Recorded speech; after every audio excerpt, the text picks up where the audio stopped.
할수록 화가 나네? 이 말이 있어요. 바로 이 그네를 내가 멈출 수 있는데 잡아당겨가지고 계속 생각을 하면서 화를 계속 내는 것 같아요. 그 어떤 감정도 지속하지 않아요. 희노애락 감정 중에 영원히 불변하는 건 없습니다. 이 우울감은 영원하지 않아 라고 여기는 거예요. 실제로 우울증 진단을 받는 기준도 네, 안녕하세요. 저는 명코칭 대표 백명입니다. 저는 코칭을 만난 게 2002년 제가 간호학과 교수 3년차 때인데요. 학생들에게 제가 열심히 가르쳤는데 학생들이 우리는 그거 배운 적이 없어요. 이렇게 얘기를 하는 거예요. 그때 제 질문이 이 가르침과 배움의 이 간극은 어떻게 해결이 되지? 이 질문을 코칭이 해결을 해줬고 그 덕분에 지금 25년 가까이 코칭을 하고 있고요. 10년 전 제가 대학 교수직을 그만두고 명코칭에서 더 많은 대상자들을 만나서 코칭을 하고 있는데 코칭의 목적이 성장과 변화를 추구하는데 그것의 가장 큰 걸림돌이 감정이더라고요. 그래서 감정을 더 이상 나의 장애물이 아니라 내적 동력으로 활용할 수 있는 방법이 뭐가 있지 않을까? 이 고민을 하면서 감정 코칭에 좀 집중을 하고 있습니다. 인간관계에서 한순간 분노가 일어날 때 성숙하게 대처하는 방법이 있을까요? 제가 감정에 집중하게 된 계기가 제가 간호학을 전공하다 보니까 임상에서 환자들을 많이 보고 또 그 환자들에게 가장 큰 힘들게 겪어야 되는 것들이 통증 조절이었습니다. 그리고 이 통증 관리를 어떻게 하느냐에 따라서 이 질병의 치료 기간도 짧아지고 달라지는 거예요. 그러니까 동일한 진단이라고 해도 기간이 달라져요. 통증을 어떻게 받아들이느냐 그리고 스스로 어떻게 관리하느냐에 따라서 달라지는 게 굉장히 신기한 일이었는데 감정 또한 통증과 동일하다는 그 뇌과학적 원리를 제가 공부하면서 감정에 관심을 갖게 됐고요. 그리고 실제 왜 감정으로 힘든지 제가 들여다봤을 때 사람들이 누구에게 가장 가혹할 것 같으세요? 타인이 아니에요. 이 세상에 자기 자신을 가장 가혹하게 만드는 것은 자기 스스로였어요. 그러니까 제가 이제 사람들을 만나서 그분들이 어려워하는 내용을 쭉 듣다 보면 결국 본인이 스스로를 더 이상 괴롭히지만 않아도 이 문제는 해결될 텐데 너무 스스로를 힘들게 한다. 그리고 또 하나, 항상 같은 곳에 넘어져요. 무슨 말이냐면 본인은 이게 다른 문제라고 오는데 제가 봤을 때는 상황만 달라졌지 동일한 문제 패턴이었어요. 그러면 그걸 어떻게 말씀드릴 수 있냐면 본인이 보는 관점, 본인이 해결하는 프로세스, 접근법, 이게 동일하다는 거예요. 그러니까 어떤 상황이 일어나더라도 똑같이 보고 똑같이 해결하니까 변함이 없는 거예요. 그래서 본인은 그전에는 내가 이 문제를 해결했어. 근데 그 다음에 또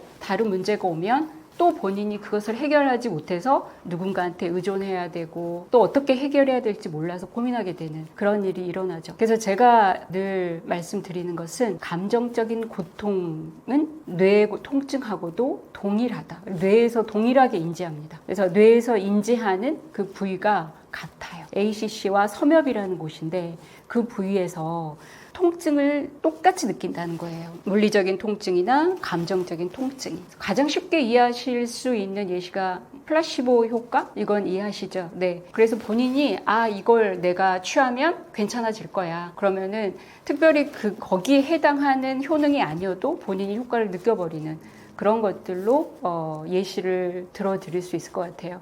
그러니까 보통 감정적인 문제가 일어나면 쉽게 우리가 알 수 있듯이 스트레스 호르몬이 분비가 되면서 자율신경계가 붕괴가 되지 않습니까? 그러면서 심장이 더 두근거린다, 수면장애가 있다, 요 정도는 당연히 이해하실 것 같아요. 그리고 동시에 면역계가 망가지죠. 감정 조절을 잘하기 위해서는 나를 괴롭히지 않아야 한다고 했는데 나를 괴롭히지 않고 사랑할 수 있는 방법은 어떤 게 있을까요? 네, 맞습니다. 감정에 대해서 우리가 생각보다 너무 무관심해요. 그런데 실제 어떤 문제를 잘 해결하지 못하는 것의 핵심이 무관심하기 때문에 그렇습니다. 우리가 가족들하고의 관계도 어려움이 많잖아요. 제가 코칭을 하면서 많이 만나는 대상이 부모들인데 아이들과 정말 행복하게 지내고 싶은데 아이들하고 관계가 너무 힘들어서 저를 찾아오는 분들이 많아요. 그리고 제가 실제 코칭을 하면서 가장 눈이 반짝반짝하게 저를 쳐다보는 분들이 바로 그 부모들입니다. 그리고 여러 기업이나 이런 교육을 가서도 결국 저에게 수업 끝나고 나서 저 이거 한번 여쭤봐도 돼요? 라고 하는 건 다 가정의 문제였어요. 그러니까 이게 뭐냐면 우리는 이미 익숙한 가족에 대해서 잘 알고 있다고 생각해버려서 더 이상 그 가족 구성원들에 대해서 궁금해하지 않습니다. 묻지 않아요. 그것을 어떻게 표현해 드리냐면 저는 관심을 갖지 않는다. 근데 이 관심을 갖지 않는 이유는 딱 하나예요. 내가 다 알고 있다, 이들에 대해서. 내가 더 이상 이들에 대해서 알 필요는 없다. 근데 거기에서부터 우리는 그들을 더 들여다보지 않고 관심 갖지 않고 그렇기 때문에 질문도 없고 그리고 이미 다 알고 있다고 생각하기 때문에 비난만 하게 돼요. 평가만 하게 되고 감정이 동일합니다. 감정에 대해서 내가 다 알고 있다고 생각을 하기 때문에 더 이상 감정에 대해서 들여다보고 알려고 하지 않는데 반드시 통증이 일어나는 이유가 있듯이 감정도 발생하는 이유가 있습니다. 그 이유를 쉽게 얘기하면 나의 깊은 무의식의 욕구 이렇게 얘기할 수 있거든요. 그래서 감정은 알아차리는 것으로 시작하고 그것이 실은 전부이기도 합니다. 내 감정에 솔직해지고 나를 사랑하기 위해서는 구체적으로 어떤 것부터 해야 할까요? 나를 사랑해야 한다라는 구체적인 방법을 제가 감정으로 좀 연결을 해보자면 내가 주로 느끼는 감정이 뭔가 들여다보는 것이 첫 번째입니다. 그게 바로 나에 대한 관심. 그러니까 우리가 난 나를 사랑해 라고 하지만 실제로 내가 어떤 감정을 느끼고 있고 내가 내 감정의 패턴이 뭐고 어떤 감정에 흔들리고 이것을 들여다봐야 되는데 그러지 않는다는 얘기예요. 그러면 들여다본다는 건 뭐냐면 나에게 일어나는 그 일정한 패턴을 좀 더 분석해 봐야 된다는 거예요. 그러면 이제 어떤 방법이 있겠어요? 일단은 그걸 들여다보고 분석하려면 적어 봐야 되고 그것을 나라고 생각하고 대화하는 방법으로 우리가 이걸 저널링이라고도 하는데 일단 기록해 봐야 돼요. 근데 사람들이 여기에서 얘기하면 일단 뭘 적으라고 해. 일기를 쓰라고 해. 귀찮아. 이렇게 얘기하는 거예요. 그것에서부터 내가 이거는 귀찮은 일이 아니라 진짜 나를 돌보는 일의 시작이야 라는 인식의 전환이 저는 꼭 필요하다고 생각을 합니다. 그러니까 많은 교육을 하고도 사람들이 달라지지 않아요. 그 이유가 머리로는 알겠는데 한 번도 그걸 해보지 않은 거예요. 제가 저널링을 강조하는데 그걸 해보셨나요? 매일매일 내 감정에 대해서 한번 적어보셨나요? 오늘 내가 어떤 감정을 주로 느꼈는지, 그 감정이 일어나는 상황은 뭐였는지, 거기에서 내가 왜 그런 감정을 느꼈는지 이유를 적는다. 이런 3가지만 좀 적어보라고 말씀을 드리거든요. 그것을 한 15일만 해보셔라. 그런데도 지속적으로 하는 분들이 흔치 않습니다. 그래서 우리가 이런 얘기를 많이 하죠. 머리로는 알겠는데 잘 되지 않는다. 하지만 그게 왜 안 되냐면 그것 또한 지속하지 못하는 이유가 좌절하기 때문에 그렇습니다. 난 안 돼. 내가 그리고 또 나는 이런 일기 쓰는 거 난 내 적성에 맞지 않아. 그리고 뭐 좀 더 쉽고 간단한 방법이 있지 않을까? 이렇게 생각을 하면서 좌절해 버리거든요. 그러니까 우리가 뭔가를 지속하지 못한다 이것은 의지력이 부족하다기보다는 감정적으로 우리의 편도체가 좀 더 활성화되면서 나는 안 돼 라고 감정적인 판단을 하면서 멈춰버리기 때문에 좌절을 하거든요. 그러니까 감정적으로 나를 돌보는 것에 있어서 내가 좌절하지만 않아도 나를 정말 잘 돌볼 수 있습니다. 감정 조절이 어려운 사람들이 자주 쓰는 말투나 행동이 있을까요? 반대로 감정 조절을 잘하는 사람들은 어떤 대화 습관을 가지고 있나요? 감정 조절이 잘 되지 않는 사람들의 가장 대표적인 저는 말투로만 설명드리는 게 아니라 그 말투에 묻어있는 감정으로 좀 말씀을 드리고 싶어요. 동시에 얘기할 수도 있는데 크게 말하자면 주로 회피를 한다거나 그럼 이 회피는 우울감이 묻어있는 거예요. 그리고 비난을 합니다. 비난은 원망하고 미워하는 거죠. 그리고 또 하나는 과장된 표현을 쓰죠. 이 과장에는 분노하거나 좌절하는 감정이 묻어 있습니다. 그러니까 우리가 보여지는 행동 양식은 이렇게 회피, 비난, 과장이 있지만 그 안에 이제 묻어있는 감정을 보면 됩니다. 제가 한 번은 교수법 특강에서 교수님들께 질문을 했어요. 교수님의 강의 스타일은 어떤 음식으로 표현할 수 있나요? 라고 물었더니 한 분이 미음이라고 표현을 하는 거예요. 그렇게만 들었을 때는 무슨 말인지 잘 와닿지 않잖아요. 그래서 제가 추가 질문을 한 거죠. 지금 미음이라고 적으셨는데 이것을 감정으로 한번 표현해 보시겠어요? 그랬더니 그분이 인내라고 얘기하는 거예요. 이게 무슨 말이냐면 예전에는 그냥 밥을 지어서 학생들에게 주면 됐는데 지금은 미음으로 써서 학생들을 떠먹여 줘야지만 되는 상태까지 왔다. 그래서 그 과정에 있어서 나에게는 인내의 감정이 필요하다. 이렇게 얘기를 하는 거예요. 자, 이렇듯이 그 사람하고의 이 커뮤니케이션에서도 감정을 묻잖아요. 그러면 그 사람이 지금 어떤 상태인지 훨씬 더 잘 파악할 수 있습니다. 그래서 보통 회피를 택하는 분들은 그냥 몰라. 그냥 스트레스 받아. 보통 우리가 이렇게 얘기하죠. 우리가 가정에서도 가장 많이 보는 게 뭐냐면 아이들이 엄마에게 무뚝뚝하게 무표정으로 있는 엄마에게 가장 많이 하는 질문이 뭐냐면 엄마 화났어? 이 질문이에요. 그러면 그 엄마는 자기의 감정과 무관하게 화가 나지 않았다고 얘기하는 경우가 참 많아요. 그리고 때로는 그래 화났어 이렇게 하고 마는 거죠. 그러면 왜 자기의 그런 감정을 표현하지 못하고 그렇게 숨기려고만 하는지 그건 우리가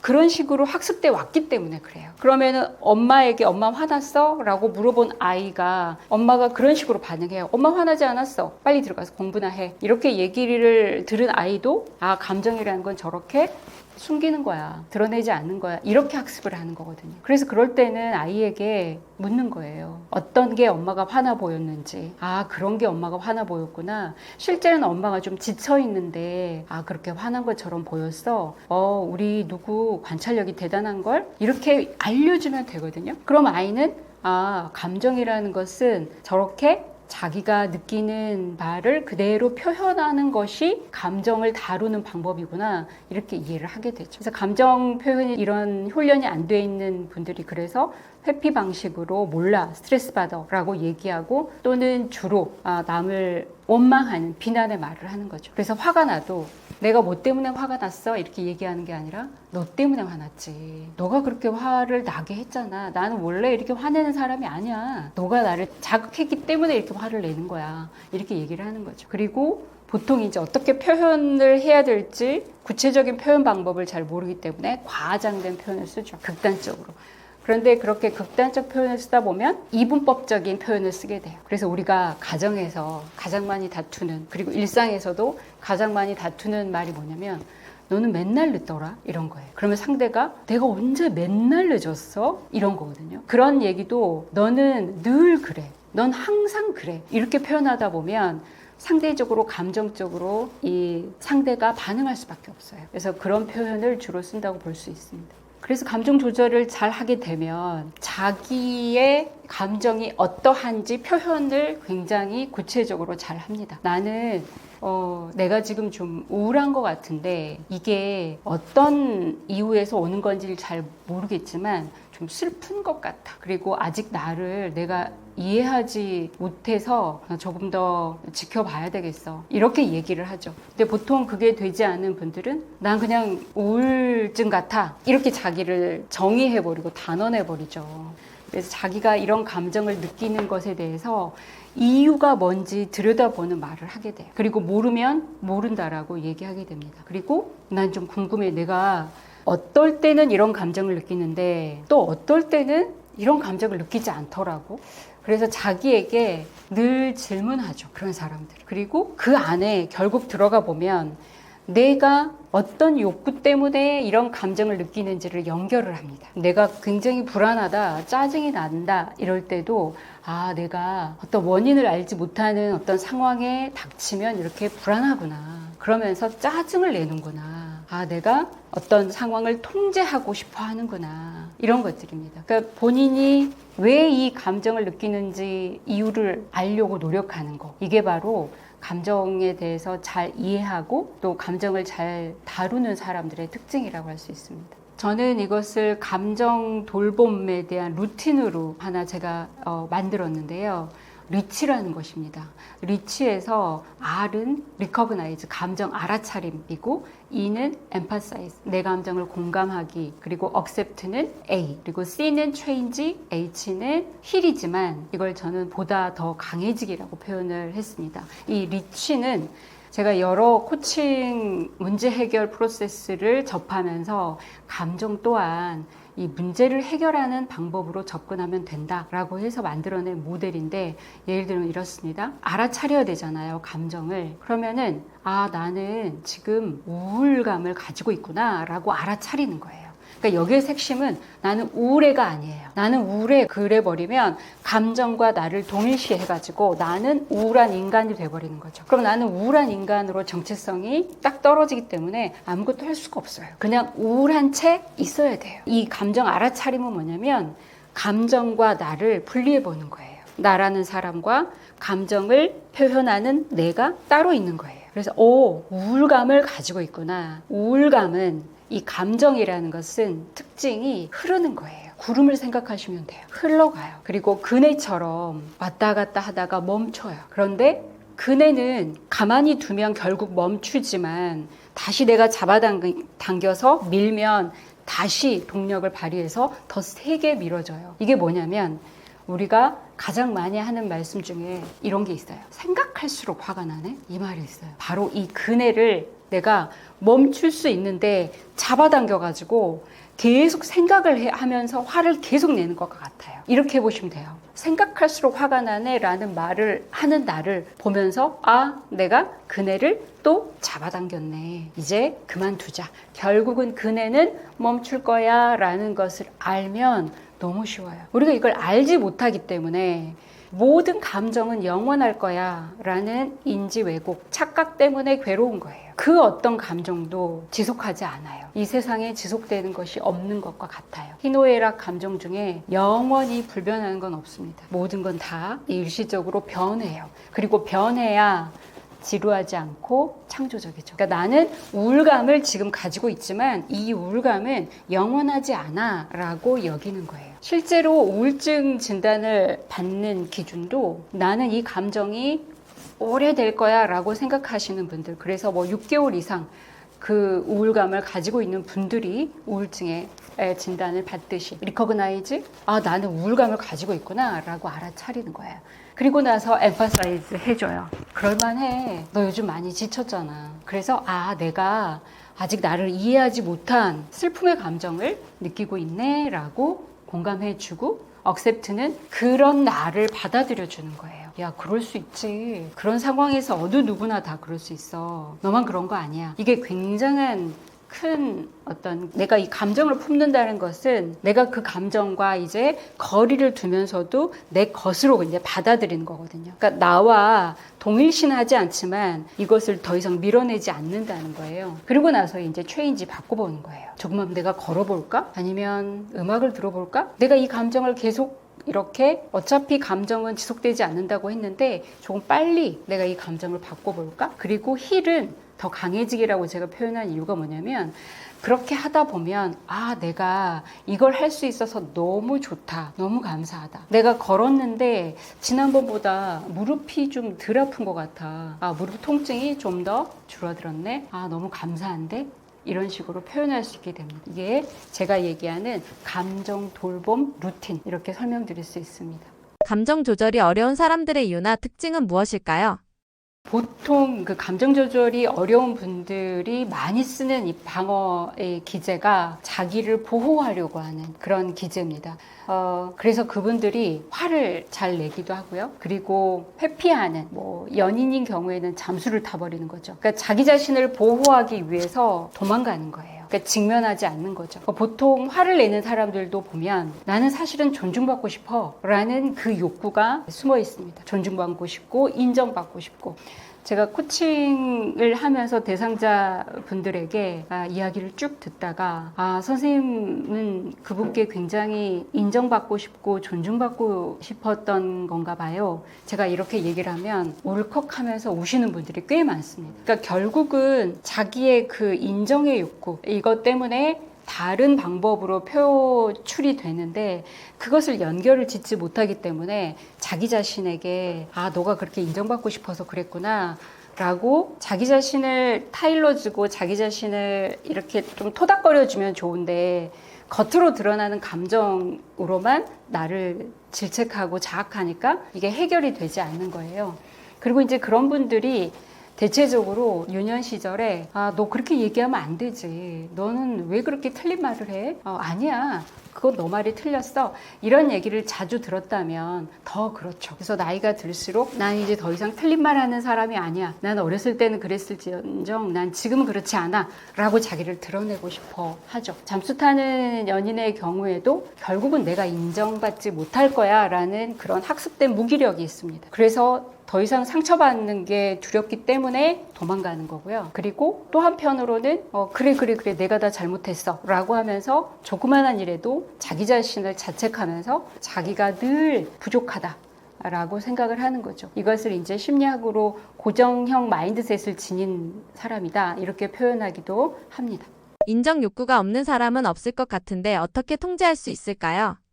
인정 욕구를 통제한다라는 것보다는요, 인정 욕구 또한 알아차려 주는 것이 중요합니다. 네, 그래서 내가 인정받으려 하는 것은 나에게 너무나 기본적인 내 생존 욕구야. 그래서 제가 리치에서 얘기했듯이 accept, 당연해. 너가 인정받으려고 하는 것은 당연한 거야. 그런데 이제 이거를 끊임없이 타인에게 인정받으려고 하면 그게 이제 자기의 삶을 너무나 힘들게 하는 요소가 돼버리죠. 그래서 누군가에게 인정받기보다 내가 스스로 나의 인정의 욕구를 있는 그대로 알아차려 주는 것으로 훨씬 더 나의 인정 욕구가 건강하게 표현된다. 이렇게 일단은 이해를 하시면 좋을 것 같습니다. 그러니까 예를 들면 저의 경우에도 강연을 많이 하고 그러기 때문에 많은 분들에게 강연 후에 피드백을 받게 되는데요. 대표님 강의 너무 좋았어요. 이런 얘기를 듣는단 말이에요. 그러면 저는 늘 물어봐요. 어떤 점이 좋으셨는지 여쭤봐도 될까요? 이렇게요. 그러니까 그 전에는 너무 강의 좋았어요. 그러면 내가 강의를 아주 잘했구나 라고 생각하고 기분 좋아서 간단 말이에요. 그런데 어느 날 그걸 알게 된 거죠. 대표님 강의 너무 좋았어요. 교수님 강의 너무 좋았어요. 라는 말을 들을 때는 반드시 그 이면에는 당신 왜 강의를 그런 식으로 해? 너무 지루하고 너무 재미없어. 그리고 왜 핵심에서 다 벗어난 이야기를 하는 거야? 라고 말하는 사람이 반드시 있다라는 것을 알게 된 거예요. 그렇기 때문에 좋았다고 얘기하는 분께도 반드시 저는 이유를 여쭤보고요. 힘들었다고 말하는 분에게도 어떤 점이 힘들었는지를 여쭤봐요. 그러면 그랬을 때 제가 건강하게 그 피드백을 받아들일 수 있는 거예요. 좋았다고 얘기하시는 분의 피드백을 받으면 이 부분을 더 잘해야 되겠다. 그리고 좀 힘들었다라고 얘기하시는 분의 피드백도 상처받지 않고 받아들이게 되는 거예요. 그러니까 이게 다른 사람의 피드백이 상처가 된다. 그러면은 그거는 자기의 인정 욕구가 건강하게 발현되지 않았다라고 알아차릴 수 있어요. 내가 또 타인에게 지나치게 인정만 받으려고 했구나. 이렇게 알아차리면 될 것 같습니다. 착한 아이 콤플렉스 피플 플리저 정확히 무슨 뜻인가요? 콤플렉스에서 벗어나려면 가장 먼저 바꿔야 할 생각 습관은 무엇인가요? 피플 플리저 개념 그대로 이해하시면 됩니다. 사람을 기쁘게 한다. 타인을 기쁘게 해야 된다라는 강박에 사시는 분들이 있어요. 그래서 심리학적 용어로 이걸 표현하는데 보통 감정의 기본이 인정의 욕구였듯이 이것 또한 타인의 인정 그리고 수용을 받기 위해서 굉장히 노력하는 거죠. 그래서 타인의 만족이 곧 나의 만족이라고 여기는 거예요. 근데 이것을 더 깊이 들어가 보면 거절에 대한 불안이 있죠. 그리고 관계가 끊어지면 어떡하지? 그럼 결국 이것도 감정의 뿌리가 두려움인 겁니다.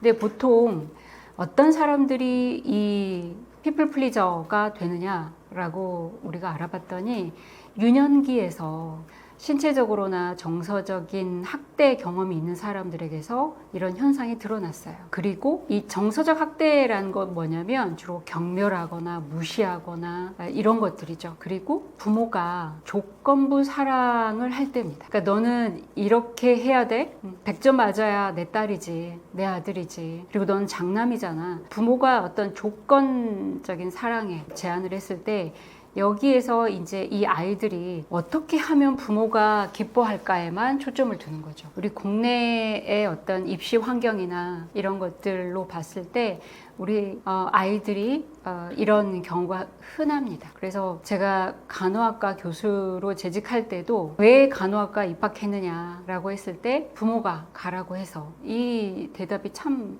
많았었거든요. 그러니까 그 아이들이 결국은 이제 고등학교 때는 입시를 목표로 이렇게 쭉 오니까 거기에 매진하면서 오다가 대학에 입학해서는 목표를 상실하고 어떻게 이제 자기의 정체성을 찾아야 되는지 몰라서 대학 심리 상담센터에 정말 그 열심히 다니는 아이들이 있거든요. 그런 것처럼 그러니까 겉으로는 아주 착한 사람처럼 보이고 엄친아처럼 보이는데 마음속에는 늘 거부당하면 어떡하지? 라는 그 두려운 마음이 있어요. 그러니까 이 사랑받기 위해서는 나를 희생하는 건 당연해.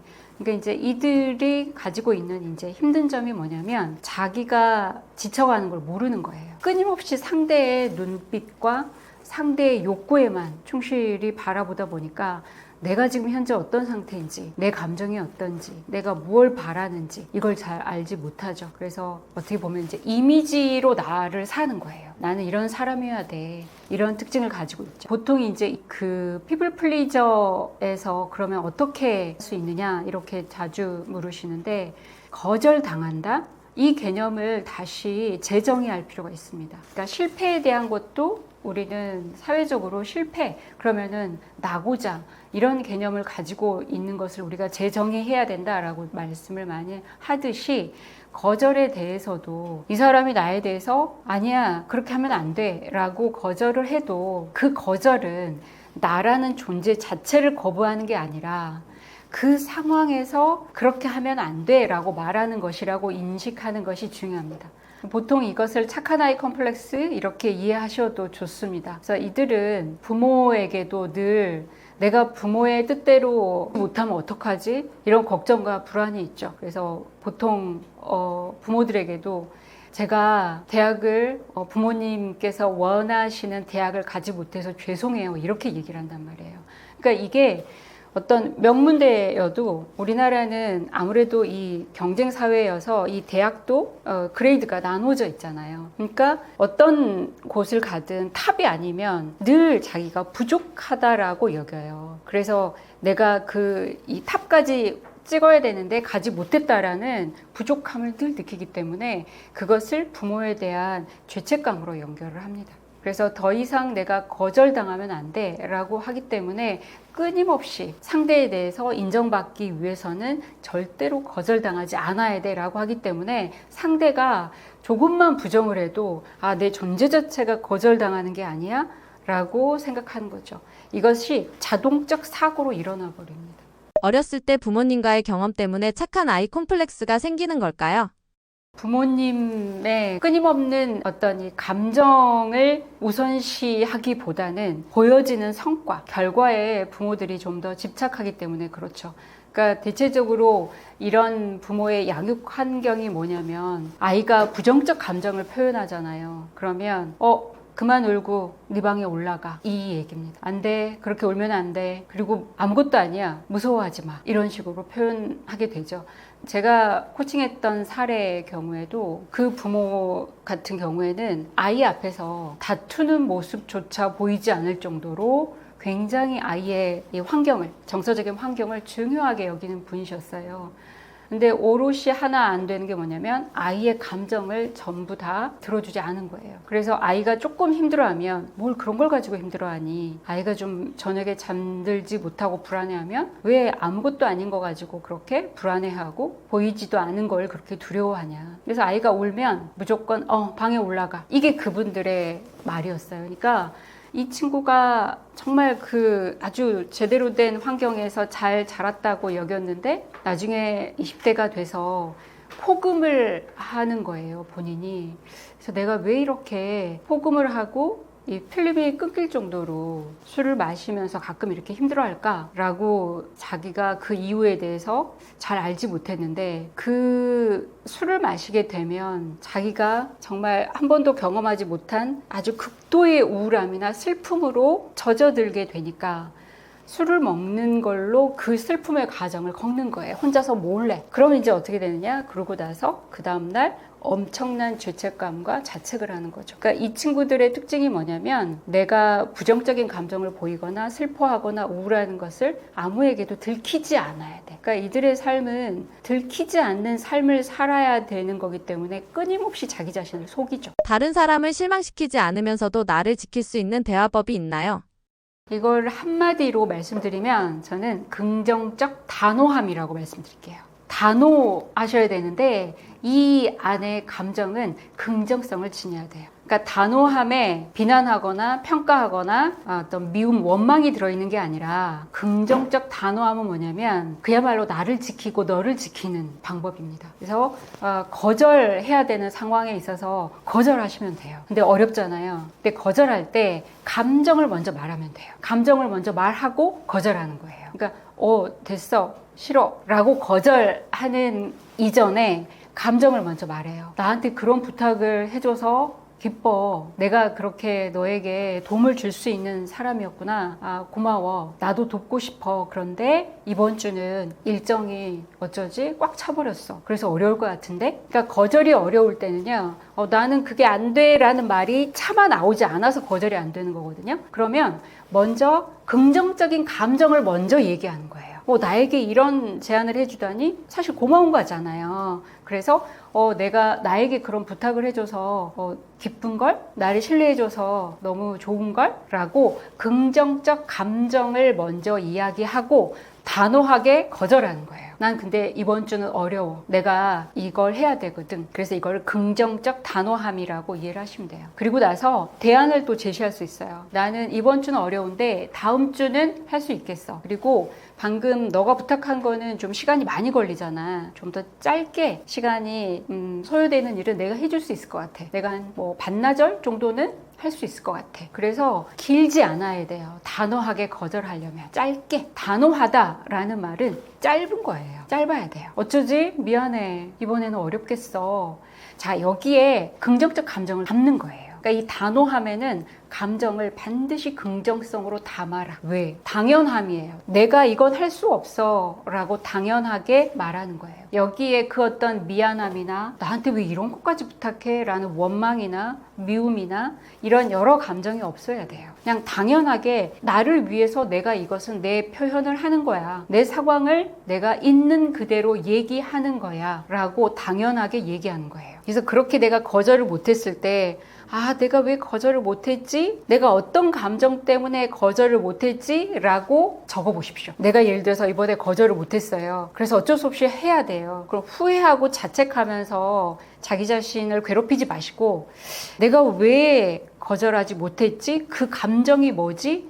미안했구나. 떠날까봐 내가 두려웠구나. 여러 가지 감정들을 쭉 적어보면서 내가 이 부탁을 들어주지 않아서 떠날 친구라면 내가 이 친구하고의 관계가 과연 건강한가? 이 질문이 가능하거든요. 그래서 그 감정을 들여다보는 거예요. 그래서 내 감정에 충실해라. 그래서 반드시 글로 적어보고 대화로 훈련하는 거예요. 이게 거절이 안 되는 사람이 제가 지금 이렇게 얘기를 한다 그래서 그래, 내가 다음부터는 그렇게 해보겠어. 안 됩니다. 그래서 처음에는 혼자서 거울을 보고 이야기해 보시고요. 이걸 녹음해서 적어 보시고요. 그런 다음에 대화로 훈련해 보는 거예요. 다른 친구를 앞에 두고 내가 긍정적 단호함을 지금 연습하고 있거든? 내가 한번 해볼게 하고 이렇게 훈련을 하면서 실제 그런 상황이 발생하면 적용을 해보시면 충분히 가능하십니다. 좋은 사람이 아니라 나다운 사람으로 사는 게 왜 더 행복한가요? 남한테 인정을 받아야 행복한 게 아니라 내가 스스로 내가 거절을 하든 거절을 하지 않든 그냥 나로 충분한 거예요. 그래서 내가 상황이 되면 그 친구의 부탁을 들어주는 거고 내가 상황이 되지 않으면 그걸 거절할 수 있다라는 내 자체가 그런 나를 내가 바라보면서 있는 그대로 나를 수용하게 돼요. 그리고 나의 욕구를 인정해 주는 거기 때문에 이걸 우리가 셀프 트러스트, 자기 신뢰라고 얘기하는 거예요. 그러니까 나에 대한 신뢰가 생기면 그다음부터는 내가 어떤 욕구를 표현하더라도 주눅 들지 않아요. 난 이걸 원해. 나는 너랑 건강한 친구 관계를 맺고 싶어. 만약에 내가 너의 부탁을 거절했다고 해서 친구 관계가 뭐 어그러지거나 그럴 리는 없겠지만 난 이번에는 내가 이걸 할 수 있도록 너가 인정해주면 좋겠어. 이런 식으로 표현하게 돼요. 그러니까 표현의 이 스킬이 점점 디벨롭합니다. 더 발전하게 돼요. 우리가 고기도 먹어본 사람이 잘 먹는다는 얘기를 하잖아요. 이 표현도 계속적으로 이렇게 표현해 본 사람만이 점점 더 발전합니다. 그리고 진정성 있는 관계, 우리가 이런 얘기 참 많이 하잖아요. 어떤 게 진정성이 있는 거냐? 내 내면의 감정과 드러나는 행동이 일치하는 걸 얘기해요. 내 감정은 밉고 지금 슬픈데 행복하다라고 내가 이 표현을 한다? 이걸 누가 진정성 있는 관계라고 얘기하겠습니까? 지금 리더십도 우리가 지금 이 시대에서 얘기하는 리더십이 진정성 있는 리더십입니다. 그래서 여기에는 감정과 행동이 일치해라 그 말이에요. 그리고 우리가 유튜브 채널이나 어느 그 매체도 보면 아시겠지만 거기에 출연하는 사람이 자기의 감정과 행동을 불일치하는 것을 누구보다도 구독자나 이 보는 관객들이 잘 알아요. 본인은 아무리 그거를 감추고 과장되게 또 숨기려고 해도 보는 사람이 더 잘합니다. 그래서 그 진정성 있는 관계를 갖게 되면 실제로 내가 거절을 하는 것으로 인해서 내가 다른 사람과는 더 친밀감이 있는 관계를 맺을 수 있게 되는구나. 그러니까 이 거절이 새로운 관계를 향해 나가는 하나의 또 단계가 되는 거구나 라고 얘기를 할 수 있습니다. 기분이 나빠도 싫은 소리를 못하는 성격인데 이럴 때 대화를 쉽게 마무리할 수 있는 대화법 있을까요? 그러니까 어떻게 보면은 내가 별로 듣고 싶지 않은 말을 한다거나 왜 저 사람은 저렇게까지 이야기하지? 라고 하는 그런 상황에 우리가 부딪힐 때가 있는데 물론 이제 그 사람이 혼자서 얘기하는 것으로 끝나면 내가 그 순간을 좀 회피하거나 약간 멈추면 되는데 끝까지 대화를 예를 들어서 해야 되는 경우가 있다면 그 상대에게 가장 좋은 것은 질문하는 겁니다. 그러면 질문하면 그 사람이 끝없이 자기 얘기를 하면 어떡해요? 더 듣기 싫은 이야기를 하면 어떡해요? 라고 이야기하는데 그렇기 때문에 그 질문에 조금 더 힘이 있어야 됩니다. 그러니까 그 어느 누구나 할 수 있는 그런 질문이 아니라 진짜 궁금한 걸로 물어봐야 돼요. 방금 너가 이렇게 얘기했잖아. 근데 나 진짜 궁금한데 넌 어떨 때 그걸 느껴? 조금만 구체적으로 사례를 좀 들어서 얘기해 줄 수 있어? 이렇게. 그러니까 상대가 보통 그 두루뭉실하게 이야기하거나 왜 저렇게 해도 되고 안 해도 되는 저런 쓸데없는 이야기를 하지? 그럴 때는 그 자신도 자기가 무슨 얘기를 하는지 모를 때가 많습니다. 그래서 그런 사람에게는 좀 더 구체적인 사례를 들어서 얘기해 달라고 해도 되고 질문을 하는 데 있어서 진짜 궁금해서 눈빛을 보면서 물어보잖아요. 그러면 그 친구가 어라? 나에게 관심을 가지고 있네? 라고 생각하면서 어떤 허튼 소리보다는 또 그 친구가 저한테 질문할 수도 있어요. 진짜 너는 뭐가 궁금한 거야? 랄지. 진짜 내가 관심 있어서 나한테 관심 있어서 그렇게 물어보는 거야? 뭘 알지? 그런 질문으로 오고 갈 수 있습니다. 나를 기분 나쁘게 하는 사람에게 역으로 질문을 해도 되나요? 그 상대에게 우리가 질문을 할 때 상대가 오해하지 않도록 하는 게 굉장히 중요하거든요. 예를 들어서 그 상대의 말을 내가 들었는데 내가 기분이 별로 안 좋으면 너 이거 나한테 기분 나쁘라고 내 기분 언짢게 하려고 너가 한 말이야? 라고 물으면 상대는 설사 그렇더라도 아니? 라고 할 테고 만약에 또 진짜 그렇게 말하고 싶어서 던진 거라면 맞아 나 너 그러라고 한 말이야. 그러면 이제 이게 극단으로 간단 말이에요. 그래서 질문이 중요해요. 너 나 기분 나쁘라고 한 말이야? 이것은 그 상대를 코너로 모는 질문이에요. 그러니까 그렇게 묻지 마시고 일단은 내 감정을 얘기하는 게 좋습니다. 나 방금 너 얘기를 들었을 때 묘한 어떤 불쾌감이 좀 올라오거든. 근데 혹시 어떤 이유로 나한테 그렇게 얘기한 건지 내가 물어봐도 돼? 이렇게 묻는 게 좋습니다. 그러니까 이 질문이 매우 중요해요. 그래서 우리가 쉽게 얘기하면 그 상대를 책임을 추궁하면서 코너로 몰아버리는 질문이 있어요. 우리 이걸 책임 추궁형 질문이라 한단 말이에요. 내가 너 때문에 기분 나쁜데 너 맞지? 나 지금 기분 나쁘라고 한 거야? 이런 식으로 단언하면서 이 친구를 이렇게 윽박지르는 게 돼버리기 때문에 사람은 코너에 몰리면 물게 돼 있어요. 그래서 맞아 또는 아닌데 이렇게 얘기하면 이제 이게 뭐 대화가 되질 않아요. 그래서 이거 역시 내 감정을 있는 그대로 표현해 주는 거예요. 내가 너 말을 들으니 묘한 모욕감처럼 이렇게 좀 불쾌감이 좀 올라와. 이런 감정이 드는데 너가 나한테 그런 말을 한 이유가 뭘까? 궁금해지는데 물어봐도 돼? 이렇게 하면 그 친구의 반응이 내가 생각한 것보다 훨씬 더 다양하게 반응을 할 거예요. 아, 그래? 나 너가 그런 감정 느끼라고 한 건 아닌데 뭐 이런달지 나 너 그런 감정을 느낄 수 있다고 생각해. 왜냐하면 나도 너 지난번에 너 때문에 내가 굉장히 불쾌했거든. 막 이런 이제 얘기가 좀 나오거든요. 그래서 질문이 매우 중요합니다. 대화하다가 괜히 주눅 들고 집에 와서 후회한 적 있는데요. 이런 게 자존감과 관련이 있을까요? 관련이 있다고 말씀을 드릴 수 있습니다. 자존감이라는 것은 내가 나에 대해서 어떻게 느끼느냐 하거든요. 왜냐하면 자존감, 감정입니다. 그러니까 나에 대한 평가를 하는 건데 어떻게 내가 나에 대해서 호의적으로 바라보느냐, 나를 얼만큼 좋아하느냐, 뭐 이런 것들을 얘기를 할 수가 있습니다. 그리고 이 자존감이라는 것은 내 욕구와 내 가치에 따라서 내가 행동을 하느냐입니다. 이게 진정성이라고도 얘기할 수 있지만 이게 자존감하고 깊이 연결이 돼 있어서 내 욕구에 대해서 있는 그대로 받아들여 주는 거예요. 그렇기 때문에 자존감이 있다라는 건 뭐냐면 내 욕구에 대해서 당연하게 있는 그대로 표현하는 거예요. 아, 내가 지금은 좀 쉬고 싶은데 그럴 수 있도록 도와주겠어요? 이런 거죠. 근데 그러지 않는 사람은 어떻게 얘기합니까? 아, 나 피곤하다고, 나 쉬고 싶다고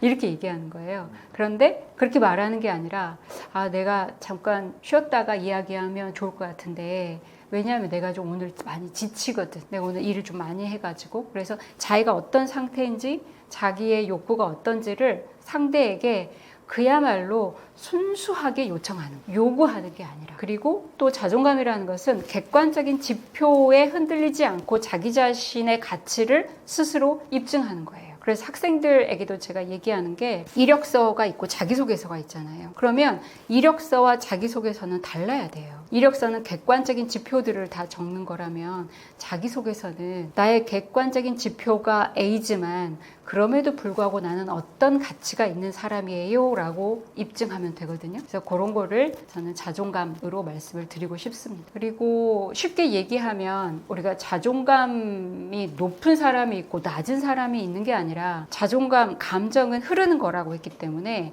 자존감은 어느 순간은 나의 자존감이 밸런스가 아주 좋을 때가 있다면 어느 순간은 자존감이 파괴되는 순간이 있는 겁니다. 붕괴되는 순간이. 그래서 제일 크게 우리가 개념으로 말씀드릴 수 있다면 나의 어떤 욕구, 야망이 있죠. 난 이걸 원해. 그런데 내가 그것을 이루는 성취하는 결과물이 있을 거예요. 그럼 나의 이 야망과 이 성취가 이 밸런스가 무너져요. 나의 야망은 높은데 성취가 낮아요. 그럼 당연히 자존감에 문제가 발생을 하죠. 그럼 그럴 때는 어떻게 하면 되겠어요? 아, 나의 야망이 너무 높았구나. 또는 내가 조금 더 노력해서 성과를 가져야 되겠구나. 이렇게 이 밸런스를 맞추면 됩니다. 그러니까 나는 자존감이 낮은 사람이야. 이렇게 표현하기보다는 나의 자존감은 회복이 좀 필요한 상태야. 지금은. 그리고 난 자존감이 높은 사람이야가 아니라 나의 자존감은 지금 밸런스가 매우 잘 맞춰지고 있어. 이렇게 표현하면 되겠죠?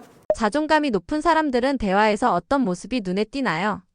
자존감이 자기의 욕구를 분명하게 얘기하는 거기 때문에 불필요한 변명을 하지 않아요. 있는 그대로 팩트 위주로 자기 감정을 명료하게 표현하죠. 이게 칭찬하고도 좀 비슷한데요. 우리가 누군가를 칭찬할 때 대부분 보면 자기가 칭찬받기 위해서 칭찬하는 경우가 참 많아요. 그래서 내가 칭찬해줬는데 그쪽에서 나를 칭찬해주지 않으면 서운할 때가 가끔 있죠. 네, 그런 거죠. 근데 칭찬도 자존감이 높은 사람의 경우에는 있는 그대로 자기가 관찰한 내용을 팩트 위주로 전달하면서 그 사람이 어떤 상황인지 얘기해 주는 거예요. 그래서 칭찬도 그렇고 이 자존감이 높은 사람들이 하는 대화는 사실 위주로 자기의 감정을 있는 그대로 표현한다는 게 특징이라고 할 수가 있습니다. 그러니까 지나치게 상대를 과대평가하거나 과소평가하지 않습니다. 우리가 우월감을 느낀다. 이건 뭐냐면 때로는 열등감을 느끼기 때문에 그렇죠. 그래서 어떤 사람이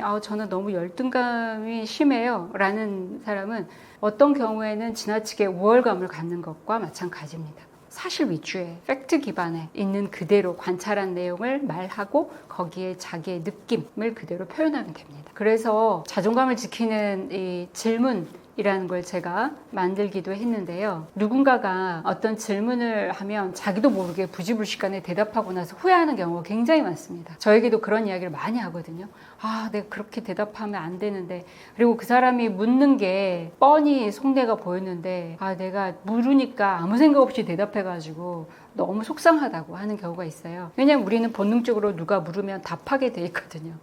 어떻게 하느냐, 그 질문을 듣고 나서 제가 그 질문에 답하기 전에 잠깐 생각을 하고 싶은데 잠시 그 기회를 주시겠어요? 라고 묻는 거죠. 그리고 그 사람이 물으면 그렇게 말한 이유에 대해서 물어봐도 될까요? 그러니까 일단 궁금해 하셔야 돼요. 저 사람이 왜 나한테 저런 질문을 하는지. 궁금증이 굉장히 중요합니다. 그리고 우리는 그 질문을 잘 이해하지 못하면서 빨리 대답해야 된다라는 조급증이 있어요. 그렇지 마시고 조금만 더 자세하게 질문해 주시겠어요? 한 번만 더 다른 방법으로 저한테 질문해 주시겠어요? 이런 식으로. 자기가 그것을 이해하지 못했으면서도 이해한 척하면서 대답할 필요가 없는 거예요. 그리고 이거 A와 B 중에 뭐 하나 해주세요 라고 했을 때도 그거 지금 제가 A와 B 말고도 다른 선택이 있는지 제가 한 번 더 생각해 보고 싶은데 그렇게 도와줄 수 있어요? 라고 물을 수도 있고요. 그래서 어떤 사람은 그러죠. 나한테 물어보고 하지 왜 저렇게 마음대로 했지? 라고 하기보다 그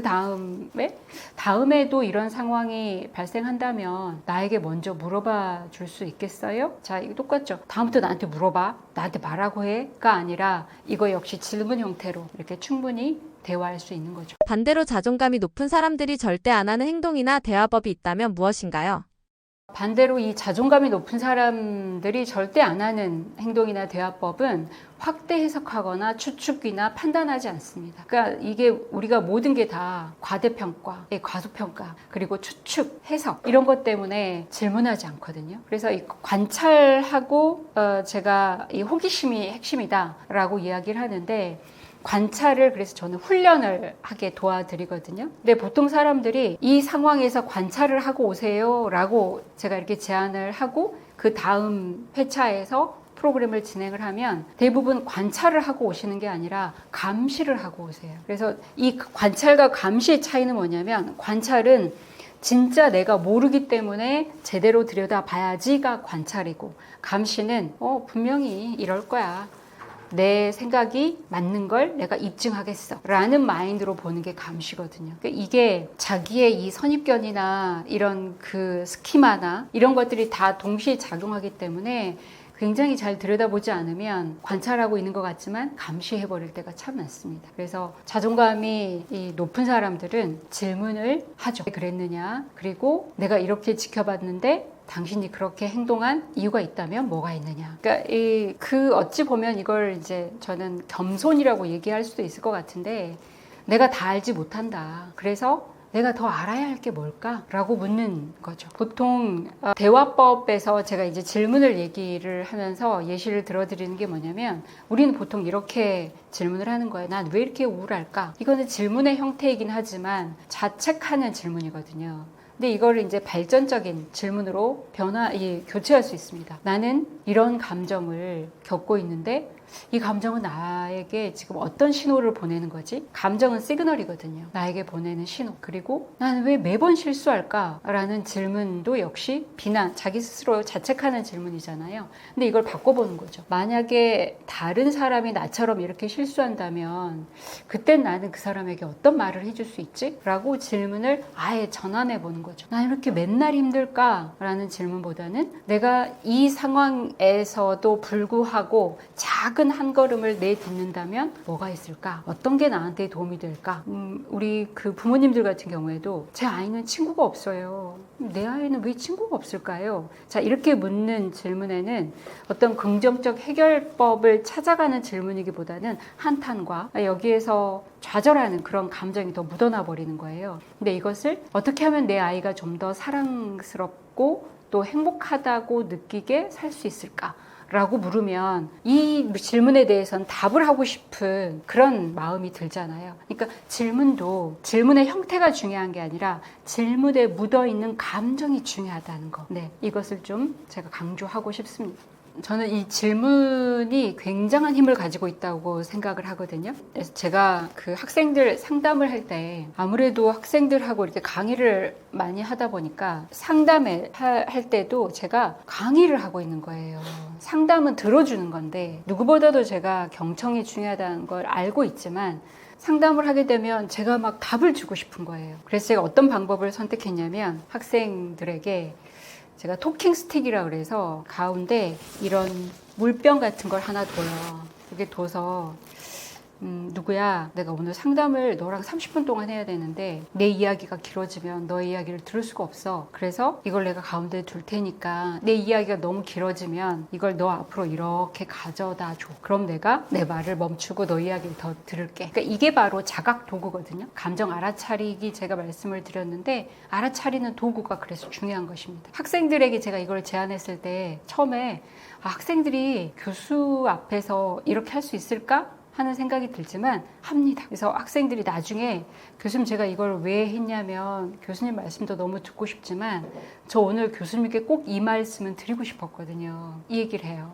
그래서 제가 학생들에게 상담하면서 하는 말은 질문 몇 가지 없어요. 그 중에 하나가 뭐냐면 나에게 할 이야기가 더 있다면 뭐가 있을까? 라는 질문이에요. 예전에는 제가 이렇게 물었어요. 나에게 할 이야기가 더 있을까? 이렇게 물으면 학생들은 아니요, 괜찮습니다. 다 했습니다. 이렇게 가요. 그런데 나에게 할 이야기가 더 있다면 뭐가 있을까? 라고 물으면 학생들이 생각을 해요. 다 한 것 같은데요? 뭐 또는 지금은 생각나지 않는데 혹시 나중에 더 있으면 말씀드려도 돼요? 라고 저랑 대화할 수 있는 이 연결을 해줘요. 그리고 제가 학생들이 질문을 많이 받잖아요. 그러면 제가 그 질문에 대해서 답을 하고 나서 그 질문에 답이 되었나요? 라고 물으면 학생들은 네 이렇게 대답한다는 거예요. 그런데 제가 혹시 그 질문에 제가 충분하게 답변이 되지 않았다면 어떤 게 있을까요? 라고 물으면 학생들이 그 질문에 대한 답은 됐는데 다른 걸 여쭤봐도 될까요? 또는 저희가 여쭤보고 싶은 거는 그거랑은 약간 다른데요 라고 다른 질문을 해줘요. 질문이 결국은 그래서 저는 소통의 전부라고 생각을 합니다. 그래서 가장 강조하고 싶은 것은 내가 알더라도 물어라. 제가 이제 많이 이렇게 보여주는 그림 중에 하나가 뭐냐면 서로 묶여있는 이 동물들이 각자 자기의 음식을 먹기 위해서 어떻게 하면 좋을까라는 제가 그 사진을 보여줘요. 그러면 서로 자기가 먹고자 하는 밥을 향해서 가면 이 묶인 줄을 뗄 수가 없어요. 그러면 어떻게 해야 되냐면 방법은 다 알고 있어요. 같이 움직여야 돼요. 자, 이미 답을 알고 있지만 같이 움직여야 된다라는 답을 알고 있음에도 불구하고 우리는 서로 대화를 해야 돼요. 어떻게 할까? 어떤 방법이 좋을까? 그러면은 어떤 질문이 가능할까요? 누가 먼저 먹을까? 어떻게 먹으면 좋을까?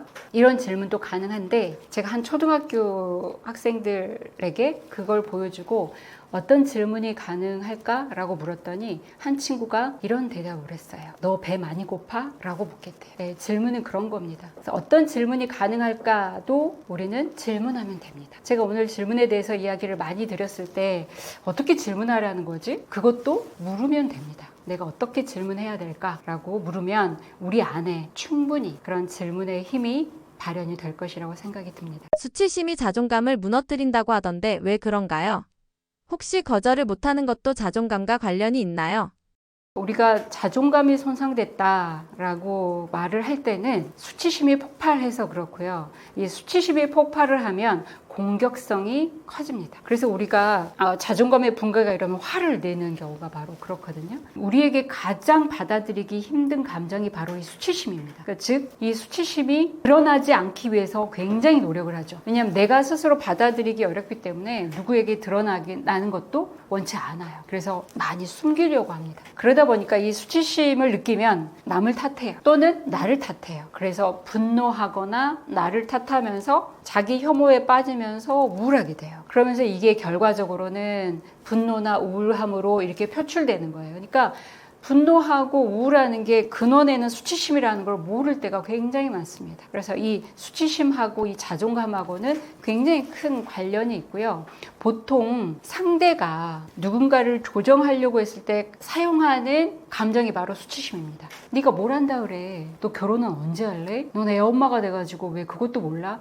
이런 식으로 상대에게 표현하면 상대는 이제 수치심을 느끼기 때문에 이것이 자기의 자존감으로 연결이 되면서 자기에 대해서 굉장히 부정하게 되죠. 보통 이런 양육 방식이 또 이런 어떤 감정하고 직결되기도 합니다. 보통 이제 이거를 우리가 권위적으로 통제하는 부모의 양육 태도 이렇게 얘기하는데, 그렇기 때문에 이제 타인의 시선이나 뭐 미디어나 이런 것들의 영향을 많이 받죠. 그래서 너는 남자다워야지, 여자가 왜 그래? 이런 것들이 이제 수치심이 우리의 자존감하고도 연결을 짓죠. 그러니까 수치심 그러면 내가 부적절하다고 느끼는 거예요. 내가 아주 미비한 존재라고 느끼는 거죠. 그래서 매우 고통스럽습니다. 자기 자신에 대해서 그렇게 문제가 있고 타인에게 거부당할 수 있고 어디에도 속하지 못한다는 그 고통스러운 감정은 정말 힘들죠. 저는 이 자존감 하면 어떤 사례를 항상 말씀드리냐면, 제가 초등학생 대상으로 연애 코칭을 한번 진행한 적이 있어요. 어떻게 진행을 하게 됐냐면, 코칭에 대해서 수업을 하는 시간을 갖는데 학생들이 묻는 거예요. 코칭이 뭡니까? 코칭은 그 사람의 문제를 해결하도록 도와주는 거예요. 여러분들도 어떤 문제가 있나요? 라고 했더니 초등학교 6학년 학생들이었는데 자기네들이 지금 연애에 대해서 굉장히 지금 관심을 가지고 있는데 어떻게 해야 되는 건지 모르겠다는 거예요. 너무 궁금해서 제가 계속 질문에 대한 얘기를 하는데, 저는 또 물었어요. 여러분들은 연애에 대해서 어떤 문제를 가지고 있나요? 라고 했더니 학생들이 하는 질문이 이런 거였어요. 고백을 어떻게 하나요? 고백하다 차이면 어떻게 돼요? 남친이 바람피면 어떻게 해야 되나요? 이별을 어떻게 해야 잘하는 건가요? 남친이 연락이 안 될 때 어떻게 하나요? 이런 질문인 거예요. 제가 이 질문들을 보고서 이 친구들의 감정의 근원이 두려움이구나. 그리고 실패하지 않으려는 거구나. 우리의 학습 환경이 그렇잖아요. 실패하면 안 돼. 그러니까 이 연애도 이것을 하나의 성공적인 어떤 프로세스로 이걸 가져가지, 이걸 과정이라고 생각하지 않더라고요. 그래서 제가 이 친구들에게 이 연애하는 그 과정이 얼마나 소중한지 이런 것을 알려준 적이 있어요. 그랬더니 한 친구가 이 강의를 듣고서 그것을 잘 이해하고서 이렇게 성찰을 했어요. 내가 앞으로 또 곧 연애를 하면 나는 이 사랑을 실패라고 생각하지 않을 거야. 왜냐하면 상처라고 받아들여 버리면 이건 내가 새로운 시작을 할 수 없기 때문에, 상처가 아니라 실패는 새로운 시작이라는 것을 기억하면서 연애를 해야 되겠다. 그리고 이런 거 말고도 충분히 연애 자체가 나를 있는 그대로 바라보는 거고 또 나를 알아가는 시간이다라는 것을 그 짧은 시간 같이 하면서도 학생들이 알아가는 걸 보고 매우 놀랐거든요. 그래서 저는 이 자존감이라는 것 또한 결국은 내가 거절당할까봐, 또 나의 두려움을 어떻게 처리하지 못해서 만들어낸 이 힘든 감정하고도 연결되어 있다. 이렇게 정리를 좀 해드리고 싶습니다. 가장 강조드리고 싶은 부분이 뭐냐면 감정 표현이고, 이것을 감정 레이블링, 감정 이름 붙이기 이렇게 설명드릴 수도 있습니다. 감정에 이름을 붙이는 것에 대한 연구 실험 효과가 굉장히 많은데, 그 중에 하나가 어떤 이제 성악을 하면서 무대 쓰는 그룹의 경우에 A와 B 그룹을 나누어서 A 그룹에게는 무대에 서기 직전에 떨린다라고 계속 말하게 했어요. B 그룹에는 설렌다라고 말하게 했어요. 왜냐하면 이 떨림과 설렘에 있어서 뇌에 동일한 부위가 활성화되거든요. 그렇기 때문에 똑같이 그렇게 떨리지만 A 그룹은 떨린다라고 표현하게 하고 B 그룹은 설렌다라고 표현하게만 했는데, 무대에 올라서서 음정 정확도의 차이가 T가 보였는데 떨린다라고 얘기한 그룹은 53%의 음정 정확도를 보였다면 설렌다라고 얘기한 그룹은 80%의 음정 정확도를 보인 하버드대의 윌슨 무드 브룩스 교수의 불안에 대한 실험 연구 결과입니다. 개인적으로 저는 이것을 굉장히 많이 활용을 하거든요. 저도 그렇고 제 주변 사람들에게 이걸 얘기해 주면서 저도 도움을 굉장히 많이 받았어요 라고 얘기하는 경우가 있어요. 그런데 제가 놀랍게도 축구 선수, 국가대표 축구 선수가 굉장히 유효골을 넣고 나서 인터뷰를 하는데 많이 떨리지 않았어요? 라고 물었는데 이분이 떠는 것보다는 설렜던 것 같아요 라고 인터뷰를 하시는 거예요. 정확하게 이 실험의 결과를 얘기하는 인터뷰였습니다. 그러니까 이 설렘을 느끼는 사람은 뭐냐면 그 순간을 끊임없이 시뮬레이션 하면서 나는 이게 떨리는 게 아니라 설레는 거야. 그래서 내가 결정적인 골 결정력이 있는 그 순간에 내가 정확하게 거기에 목표를 달성을 할 거야 라고 끊임없이 시뮬레이션을 했기 때문에 떨림보다 설렘이 더 컸겠죠. 그래서 그것으로 우리가 어떻게 감정을 이름 붙이느냐에 따라서 내가 어떻게 감정을 표현하느냐에 따라서 나의 뇌 가소성까지 연결되어 있다는 것을 충분히 설명할 수 있는 연구 결과라고 말씀을 드릴 수 있을 것 같아요. 고정관념 스키마 쉽게 말하면 어떤 건가요?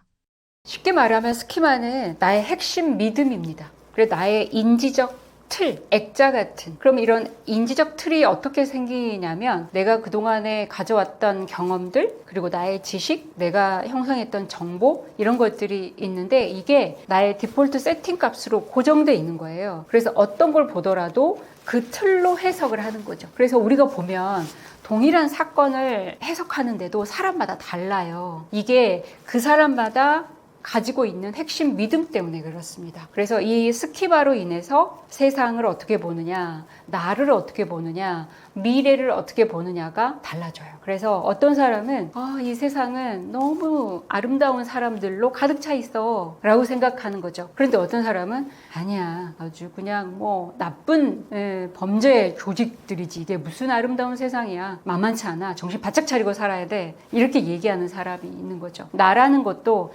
나는 매우 가치 있는 사람이야 라고 인식하는 사람이 있다면 내가 왜 이 세상에 태어나서 이렇게 고난의 삶을 살고 있는 걸까 라고 얘기하는 사람도 있는 것처럼, 그러니까 당연히 미래에 대한 시각도 내가 노력하면 언제든지 내가 원하는 것을 얻을 수 있어 라는 성장형 마인드셋을 가진 사람이 있고, 아니야, 알 수 없는 일이야, 뭐 운이겠지 뭐, 이렇게 생각하는 사람도 있겠죠. 네, 그게 바로 스키마라고 얘기할 수 있습니다. 고정관념 스키마가 인간관계 선택에는 어떤 영향을 주는 건가요? 크게 세 가지로 행동 패턴을 보여집니다. 그러니까 스키마에 대해서 굴복해 버리는 게 있고, 회피하는 방식이 있고, 과잉 보상을 받으려고 하는 방식이 있습니다. 보통 굴복하는 것은 그 스키마를 내가 그냥 받아들여서 그대로 이렇게 따라가는 거죠. 예를 들어서 우리가 연인 관계라고 보자면 상대가 떠날까봐 과하게 집착하는 사람이 있습니다. 그러니까 본인이 알아요. 이렇게 집착하면 상대가 떠난다는 것을. 그리고 그게 나의 스키마라는 것도 알아요. 내가 이렇게 늘 과하게 집착하다가 결국 떠났잖아. 그런데 그것을 어떻게 할 도리가 없어서 그냥 해요. 그게 굴복하는 거고, 회피는 나의 스키마를 내가 인지하면서도 도망가 버리는 거죠. 그래서 다른 것에 좀 더 빠지는 거예요. 어떤 중독에 빠진다거나 과식으로 이것을 해결한다거나. 그래서 보통 이제 연인 관계에서는 상대가 떠날 것을 우려해서 아예 관계 자체를 피해버리는 거죠. 만나면 뭐해, 또 헤어질 건데, 이렇게 해서 아예 관계 자체를 안 가져버리는 게 회피 방식이고, 과잉 보상은 이 상대에게 상처를 주면서 자기가 보상을 받으려고 합니다. 사람은 상처받은 만큼 다른 사람에게 상처를 주는 것으로 상쇄하면서 본인의 상처를 해결하려고 하거든요. 그래서 상대가 언젠가는 떠날 거야 라고 단정을 하면서 먼저 이별을 고하죠. 그래서 우리 그만 헤어져, 우리 더 이상 만날 필요 없을 것 같아 라고 하면서 정작 이제 상대가 떠나면 그것을 이제 어떻게 해결하지 못해서 굉장히 괴로워하는 그런 방식으로 관계를 맺죠. 강한 감정, 분노, 우울, 수치심 등과 고정관념 스키마는 어떤 관련이 있나요? 강한 감정이라고 표현할 수 있겠지만 스키마에 의해서 나의 사고가 자동적으로 일어나거든요. 그러니까 어떤 사건을 마주치면 자기 안에서 그 인지적 틀이 자동으로 이렇게 끼워져 와버리기 때문에 그 틀로 사건을 해석하는 거예요. 그게 이제 우리가 생각이라고 합니다. 생각. 그런데 생각은 그냥 혼자서 일어나는 게 아니라 반드시 이 생각이 일어나면서 감정과 행동, 즉 우리가 반응이라고 하죠. 리액션.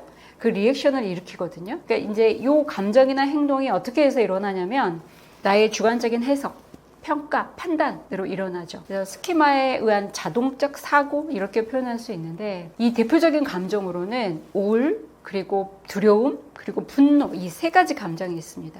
예를 들어 볼게요. 잘 아는 앞집 언니예요. 매일 브런치를 먹을 정도로 가까워요. 그런데 우리가 매일 또 그렇게 만나다가 어느 날 뭐 이렇게 소원할 때가 있잖아요. 이렇게 드문드문 만나는데 누가 먼저 연락해야 되나 하다가 좀 며칠씩 이렇게 미뤄지는 경우가 있어요. 보통 보면. 언니가 연락하겠지. 내가 먼저 또 연락하긴 좀 그렇잖아? 지금 매일 만나다가 한 3, 4일 지났는데 내가 매번 언니한테 전화하는 것도 좀 그렇지? 하던 그 차에 우연히 바깥에서 언니를 만난 거예요. 그래서 저 신호등 반대편에 언니가 있는데 분명히 볼 수 있는 거리인 거예요. 그래서 언니 하고 신호가 바뀌어서 이렇게 지나쳐서 아는 척을 했는데 언니가 나를 분명히 봤는데 모른 척하고 가는 거예요. 자, 그런 상황에서 사람들은 이 세 가지 감정으로 해석을 한다라는 거예요. 언니도 결국 나랑 더 이상 관계를 맺고 싶지 않은 거구나. 그래, 내가 사람하고 오래 가지는 못하지. 그러면서 우울해버려요. 그리고 한편으로는 또 다른 반응으로는 뭘까? 내가 저 언니에게 뭘 잘못했지? 내가 지난번에 뒷집 친구에게 저 언니 흉을 본 것 같은데 들었나? 두려워요. 갑자기 불안해지죠. 그리고 또 하나의 반응은 분노였어요. 분노는 이제 뭐야, 저 언니까지 나를 이렇게 무시하는 거야? 정말 너무하네. 그러니까 똑같은 상황, 그 하나의 상황으로 일어나는 감정이 다 다르다는 거예요. 그런데 어떤 사람은 언니가 바쁘나? 나를 보고도 아는 척을 하지 않고 가네? 라고 반응을 하는 거예요. 그러니까 실제로 물론 그 언니의 상황과 이 나와의 상황이 실제로는 어땠는지 모르지만 나중에 보면 나의 해석이었던 거예요. 다 이 세 가지 감정이. 실제 그 언니는 너무나 바쁜 일이 있어서 그리고 그날따라 렌즈를 착용하지 않아서 나를 못 보고 그리고 경황이 없어서 간 거였어요. 그런데 나는 내 스키마가 자동적으로 반응하면서 우울해하거나 두려워하거나 분노를 느껴버린 거죠. 네, 그래서 스키마가 관계 형성에 있어서 아주 밀접한 영향을 미치는 어떤 그 요소라고 얘기를 할 수가 있습니다. 속편하게 살고 예민, 분노, 우울, 불안, 수치심 같은 감정을 잠재우는 법은 무엇인가요?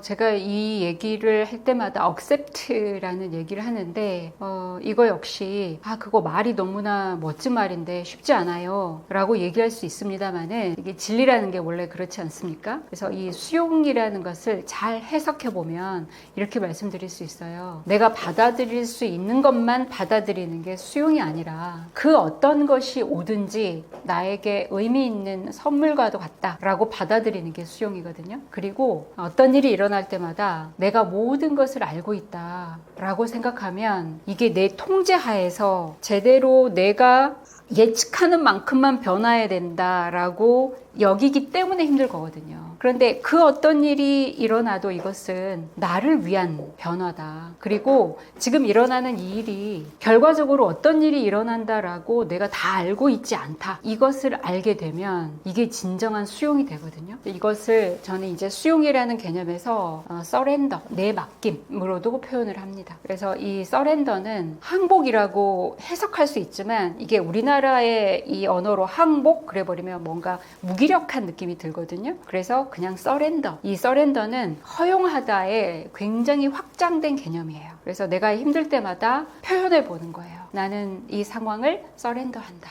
그래서 accept보다 조금 더 큰 개념으로 생각을 하면서 이 서렌더라는 것은 이 모든 것들은 나에게 오는 것이 아니라 나를 위해 오는 것이다. 이렇게 받아들인 이 큰 어떤 이 그 대전제를 먼저 가지고 있는 것이 필요합니다. 서렌더와 함께 제가 말씀드리고 싶은 것은 셀프 컴패션이거든요. 자기 자비인데 자비 그러면 상대에 대한 한없는 친절한 마음 이렇게 우리가 해석할 수 있어요. 그럼 어떤 게 친절하냐? 상대의 고통에 대해서 민감하게 알아차려서 고통을 덜어주려고 하는 연민의 마음입니다. 이렇게만 얘기하면 사람들이 자비까지 베풀면서 살아야 되나? 이렇게 해석할 수 있어요. 그런데 이것을 셀프 컴패션, 자기 자비로 가져와 보시게요. 자기 자비는 뭐냐면 이 자기의 고통을 민감하게 알아차리는 거예요. 그래서 고통스러운 순간에 나를 그렇게 과하게 자학하지 말라는 얘기입니다. 그래서 자기 비난에 빠져드는 나를 조금만 더 친절하게. 제가 간호학 전공을 해서 말씀드리는 건데, 제가 연민이 들끓고 인간에 대한 그 고통에 대해서 아주 민감하고 그러지 않더라도 아파하는 사람을 보면 그런 마음이 생길 수밖에 없습니다. 고통스러운 사람을 보면서 그래, 넌 좀 더 아파해야 돼 라고 하는 사람 아무도 없습니다. 그래서 자기 자신에게도 똑같은 방식으로 대하라는 거예요. 너무나 고통스럽구나. 그랬을 때 자기 자신을 좀 더 친절하게 내가 대한다 라는 마음으로 셀프 컴패션을 해보라는 거죠. 이 셀프 컴패션이라는 것은 그 고통을 직면하는 거지 피하는 게 아닙니다. 그러니까 자기 연민에 막 빠져서 그래, 뭘 해도 너는 괜찮아가 아니에요. 오히려 자기의 고통을 들여다보면서 정말 너가 고통스러워하는구나. 내가 돌봐줄게. 그리고 이 고통도 곧 사라질 거야. 어떤 게 이렇게 힘든 거야? 라고 하면서 있는 그대로 그 자기의 상황을 같이 들여다보면서 그 고통이 지나가기를 같이 기다려주는 것이거든요. 그러니까 고통 속에 있는 자신을 바라보는 것? 이렇게 얘기를 해도 됩니다. 그래서 이 셀프 컴패션을 위한 그 프로그램들이 많습니다. 심리학적으로. 우리가 어떻게 하면 고통에서 해소할 수 있을까라는 것 때문에 이런 프로그램도 많이 개발되고 있는데요. 제일 큰 핵심은 셀프 카인드니스, 자기 친절이에요. 그래서 자기에 대해서 그래, 넌 이렇게 취약할 수 있어. 그리고 당연히 미성숙할 수 있지. 그러니까 이 취약함과 미성숙함을 인정하는 것, 이게 굉장히 큰 어떤 철학적 함의를 가지고 있거든요. 왜냐하면 이렇게 자기에 대해서 친절함을 베풀고 인간의 취약성과 미성숙함을 내가 받아들이게 되잖아요. 그러면 상대에 대해서도 그렇게까지 엄격하게 우리가 하지 않아요. 그러니까 이 셀프 컴패션을 먼저 행하다 보면 당연히 상대에 대한 컴패션이 연결될 수밖에 없습니다. 그래서 나에 대해서 예를 들어서 나를 사랑한다, 이게 그래, 너는 뭘 해도 괜찮아 라는 게 셀프 러브가 아니에요. 자기 사랑이 아니에요. 나의 취약성까지 온전하게 끌어안아주는 거, 이게 자기 사랑이고, 또 그랬을 때 당연히 상대에 대한 미성숙함을 우리가 좀 더 온화하게 바라봐 줄 수 있습니다.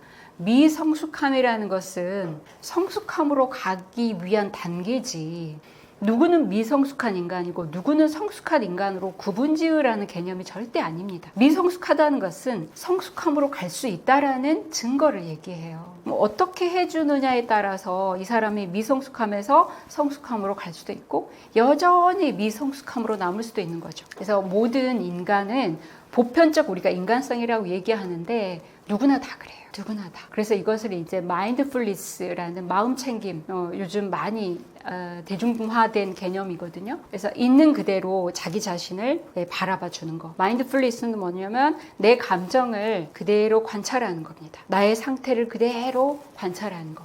그래서 자기 자비에 대한 것이 자기 친절, 보편적인 인간성, 그리고 마음 챙김, 요 세 가지 요소로 설명할 수도 있을 것 같습니다. 나를 괴롭히는 사람이 있을 때 그 사람의 문제는 뭐라고 생각하는 게 내 마음이 편할까요?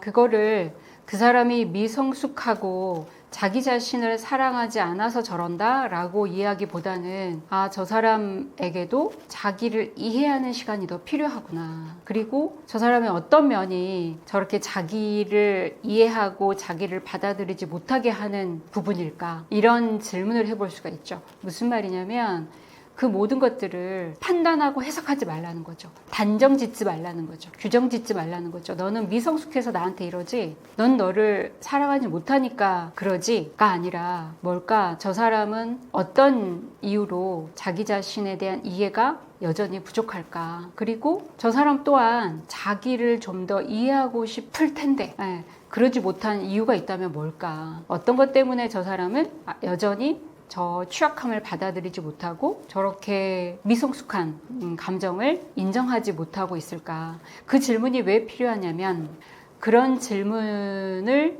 통해서 그 상대를 이해해 보려고 하는 나의 노력이 곧 나를 이해하는 과정이거든요. 그래서 상대가 나의 거울이다라는 말이 그래서 필요하고, 상대를 통해서 나를 알아가는 겁니다. 그러니까 우리가 누군가와 긴밀한 관계를 갖는다는 건 뭐냐면 상대를 통해서 나를 발견하는 겁니다. 관계라는 것은 그 사람을 통해서 나를 발견하는 것이 관계에 대한 어떤 본질이지, 어떤 걸 얻기 위해서, 이득을 위해서 이런 것 때문이 아니지 않습니까? 그러니까 그렇게 받아들이셔도 좋을 것 같습니다. 이런 반복되는 불행의 굴레를 완전히 끊어버릴 수 있는 방법이 있을까요? 스키마 시트라고 제가 표현을 하는데, 이것 또한 뭐 일기, 저널링 비슷하게 생각하셔도 됩니다. 반드시 이 스키마는 저널링을 하셔야 됩니다. 표현하셔야 돼요. 써보셔야 돼요. 왜냐하면 자동적 사고로 발현되기 때문에 이걸 기록하지 않으면 내가 그걸 했는지 캐치를 하지 못해요. 그래서 감정적으로 힘들었던 상황을 구체적으로 적습니다. 내가 어떤 것에 분노했는지, 어떤 것이 불안했는지 구체적으로 적고요. 이것에 대해서 정량적 점수를 측정해 봐도 돼요. 1점부터 10점까지 이렇게 적어보고, 반드시 그 다음 세 번째, 내가 그 상황에서 그 감정을 느끼면서 자동적으로 어떤 생각을 했는지 적어보는 거예요. 사람들이 나를 우습게 생각할 것 같아. 나를 형편없는 사람으로 평가할 거야. 뭐 이런 구체적인 생각들을 디테일하게 문장으로 적어보면서 이걸 한 문장으로 정리해 보는 거예요. 아, 내가 이 상황에서 나도 모르게 이런 생각을 하고 있구나, 이런 식으로 적어보는 거죠. 사람들이 나라는 사람은 여전히 실수하는 정말 그 보잘것없는 사람이야 라고 받아들일 거야. 이렇게 내가 생각을 했다면 그대로 적는 거죠. 그러면 이걸 보면서 아, 내가 또 이 생각을 또 했네. 그러니까 내가 뭐 면접을 보러 가는데 유난히 불안하고 우울했어요. 면접 보고 나서 왜 그랬지 했더니 면접 보는 내내 내가 그 생각을 한 거예요. 아, 저분 표정을 보니까 뭐 저런 사람이 여기에 면접을 봤지? 라고 내가 생각을 하고 있구나. 이렇게 알아차리는 거죠. 그래서 이 스키마 대응 솔루션이 있습니다. 그러니까 하나의 문장을 스스로 완성해 보는 거예요. 예를 들어서 내가 누군가와 가까워진다면 if라는 이 전제 문장을 줬고 그 다음을 이어보는 거예요. 내가 누군가와 가까워진다면 내 자유가 침해될까봐 거리를 두게 될지도 모른다. 그러면 이것은 이제 나의 회피의 스키마가 발현되는 거죠. 그리고 내가 누군가와 가까워진다면 결국 그 사람도 날 버릴 것 같아서 걱정이 된다 라고 적었다면 이 사람 역시 버림받을 것에 대한 스키마가 작동을 한 거겠죠. 그리고 내가 누군가와 가까워진다면 에서 내 부족한 모습이 드러나면 어쩌지? 창피해서? 라고 적었다면 이 사람에게는 수치심의 스키마가 올라온 거죠. 이걸 제가 현장에서 실습해보면 정말 다양한, 그런데 걱정하지 않으셔도 되는 것은 내 안에 여러 스키마가 있습니다. 한 가지 스키마만 있는 게 아니에요. 이런 뭐 그 부정적인 애착 스키마만 있는 게 아니라 긍정적인 것도 있어요. 그래서 그걸 내가 나에게 이런 부정적인 스키마만 있는 게 아니구나. 그렇다면 내가 왜 이런 부정적 스키마가 자동적으로 더 많이 떠오르지? 라고 내가 나를 들여다볼 수 있는 계기가 되겠죠. 부정적 스키마를 긍정적으로 전환할 수 있나요? 제가 그 코칭했던 사례 중에 하나가, 이분이 굉장히 대기업을 다니고 또 고학력을 졸업한 직장인이에요. 그런데 굉장히 일 처리도 잘 하는데 조금만 실수를 해도 주변인들은 괜찮아, 그 정도 다 실수해 라고 얘기하는데 본인은 끝없이 자책하고 후회하면서 우울하다는 거죠. 그래서 이제 그분이 감정 저널링을 쭉 스키마 저널링을 해보면서 자기가 알게 된 거예요. 내가 어렸을 때 아빠의 눈치를 보면서 늘 불안하고 무기력했었구나 라고 알아차리는 거예요. 그러니까 내가 잘못하면 어떡하지? 라는 그 스키마가 늘 있었던 거예요. 그래서 조금만 잘못해도 이건 내가 엄청난 잘못을 한 거야 라고 받아들이는 거죠. 그러니까 이 아빠가 이 친구를 다른 그 자매들하고 비교해 봤을 때 조금 이렇게 어떻게 얘기하면 처지니까 이 아빠가 이 친구를 인정하지 않은 거예요. 그러니까 그것에 대해서 본인의 스키마가 있다는 것을 알아차리면서 어떤 감정을 받느냐, 아빠에 대한 원망. 그러니까 우리가 보통 정말 한 발짝도 나가지 못한 감정을 들여다봤을 때 원망이라는 감정이 있습니다. 그래서 누군가에 대한 원망이 있으면 정말 한 발짝도 나갈 수가 없어요. 그래서 이분 같은 경우에도 자기에게 아빠에 대한 그 용서하지 못하는 그 원망감이 자기의 스키마의 기본 감정으로 작동한다는 것을 하고서 굉장히 많이 그 직장에서의 어떤 우울감을 해결했다라는 사례가 있거든요. 그래서 충분히 스키마 저널링으로 전환이 가능하다는 것을 말씀드리고 싶어요. 관계 습관을 건강하게 바꾸려면 무엇부터 시작하면 좋을까요?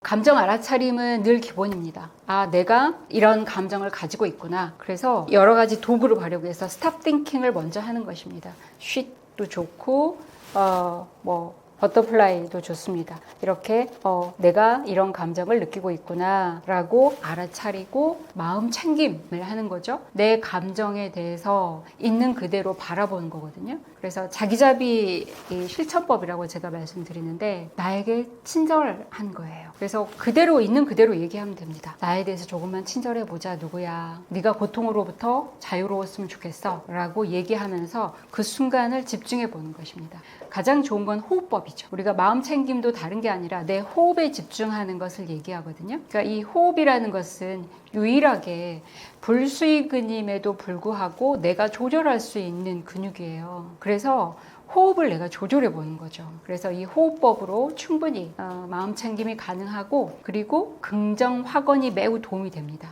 그래서 나에 대해서 내가 긍정적으로 말할 수 있는 것을 표현해 보는 거예요. 나는 어떠한 나라도 날 사랑해. 내 안에는 충분히 이 어려움을 선택할 수 있는 힘이 있어. 그리고 이미 너에게 모든 이 조건들이 다 만들어져 있잖아. 그리고 오늘도 너는 평온함을 네 스스로 선택할 수 있어. 이런 것들을 계속 얘기해 주는 거죠. 그리고 나에게 친절한 나를 너무나 사랑한다. 그리고 가장 좋은 것은 나는 지금 이 순간에 감사하다. 이 얘기거든요. 그러니까 이걸 이제 긍정 확언이라고도 하고 내가 나에게 던지는 긍정적 메시지. 입니다. 그래서 이것을 아침마다 거울을 보면서 얘기하는 것도 좋고 잠들기 전에 얘기해도 좋고 실천이라는 것은 매일 하는 것입니다. 매일 지속적으로. 그리고 너무 거창하게 내가 오늘부터 감정 일기를 쓰고 뭐도 하고 이런 거창한 방법이 아니라 저는 이걸 스몰 액션 작은 행동이라고 얘기하거든요. 한 가지만 해보면 됩니다. 나는 오늘부터 긍정 확언 하나만 할 거야. 나는 오늘부터 호흡법만 할 거야. 나는 오늘부터 감정 알아차리는 액션 하나만 스톱 띵킹 이것만 할 거야. 내 감정을 잠재우는 방법 하나를 적용할 거야. 이런 식으로 스몰 액션으로 한 가지만 실천하면 됩니다. 감정을 잘 다루려면 어떤 방법이 필요할까요? 감정이라는 것은 기억됩니다. 그래서 우리가 다양한 감정을 경험하지만 결국은 강하게 남아있는 나의 감정 상태로 복귀하게 돼요. 근데 저는 이것을 자기 파괴의 덫이라고 얘기하는데 늘 사람들은 익숙한 고통으로 가려고 합니다. 그러니까 낯선 불편함을 싫어해요. 그러니까 여기에서 그냥 한 발짝만 가면 다른 선택을 할 수 있는 낯섦이 좀 불편하지만 다른 선택을 할 수 있음에도 불구하고 우리는 익숙하게 그 고통의 길을 가려고 한단 말이에요. 걱정하고 불안하는 사람은 늘 걱정하고 불안해해요. 그래서 옆에서 아무리 야 너가 그렇게 걱정한다고 될 일이 아니야. 불안한다고 해결될 일이 아니야. 그렇게 얘기를 해도 그게 감정이 기억돼서 계속 그 감정의 회로를 이거 우리가 폐회로라고 하거든요. 닫힌 회로. 한번 그 회로를 타버리면 끊임없이 그 감정의 회로 속에 갇혀버리는 거거든요. 그러니까 이게 나를 파괴하는 덫이다라는 것을 알아차리는 거. 이게 매우 중요합니다. 걱정과 불안은 내가 알아차리기만 하면 쉽게 없앨 수 있는 건가요? 우리가 두려움과 불안의 이 감정의 뿌리가 결국은 두려움이거든요. 어떤 감정들이 겉으로 드러나는 표면적 감정이 있고 또 깊이 숨어 있는 감정들이 있어요. 그런데 그게 한 가지 감정으로 끝나지 않아요. 그런데 감정의 뿌리를 깊숙이 들어가 보면 두려움이라는 게 있어요. 불안 또는 두려움이 있는데 두려움은 어찌 보면 대상이 명료해요. 그래서 우리는 무엇 때문에 두려워라고 해요. 그런데 불안은 대상이 없어요. 그래서 불안할 때는 내가 무엇 때문에 불안한지를 몰라요. 그래서 지금 현대인들이 가장 많은 정신과적 진단도 범불안장애입니다. 두려움장애는 없어요. 불안장애거든요. 그러니까 그 불안이 원래는 타겟팅이 명료한 두려움도 계속 두려워하다 보면 불안으로 넘어가게 돼 있어요. 그래서 우리가 가지고 있는 이 두려움과 불안을 이렇게 해석하면 됩니다. 아, 내가 무엇 때문에 지금 두려워하고 있는구나. 또는 불안에 대해서도 아, 내가 알지 못하는 것을 걱정하면서 불안하고 있네 라고 표현만 해줘도 그 불안은 나에게 더 이상 어떤 그 화살이 돼서 날아오지 않아요. 그래서 우리가 언어화라는 거 있잖아요. 내가 말로 표현할 수 있다라는 것은 신이 주신 축복이라고 저는 얘기를 합니다. 제가 지금 여러분께 여러 이야기를 하고 있잖아요. 제가 처음보다 시간이 지날수록 훨씬 더 덜 불안하게 이야기를 하는 것도 이 언어는 사용할수록 나 자신도 조금 더 이렇게 감정적인 이런 안정 상태로 돌아가게 하는.